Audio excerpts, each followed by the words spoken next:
বাচ্চা ত্রিপোলারও কিন্তু এখন বিয়ে করেছে এবং সে তার নতুন ব্যবসা নিয়ে ব্যস্ত, তাই সে এখন আর আমাদেরকে আগের মতো হাসায় না। এক্সাইটেবল গেমার তো এখন ট্রেডিং নিয়ে ব্যস্ত, তার কি আর আমাদের কথা মনে আছে? জান্নাত গেমিং এর বিয়ে হয়ে সে এখন বাচ্চার মা হয়ে গেছে। স্যাটেলাইট অর্পা মানে কাজী অর্পা তো এখন আর বাংলাদেশেই নেই, সে পড়াশোনার জন্য বিদেশে গেছে।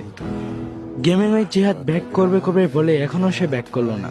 নাইম আলম এখন আর MP40 দিয়ে বারমুডা ম্যাপ কাঁপায় না।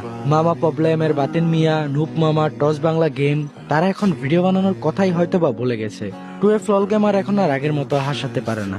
গেমিং উইথ তাল্লু তো এখন খুব কম টিপস এন্ড ট্রিকই দেয় আমাদের। সব কোথায় যেন হারিয়ে গেল, তাই না? হ্যাঁ, এখন কমিউনিটিতে অনেক ভালো ভালো ক্রিয়েটর এসেছে বা হয়েছে, তবে আগের কমিউনিটিটা ছিল দুর্দান্ত। কি ছিল না সেখানে? কথায় আছে না, ওল্ড ইজ গোল্ড।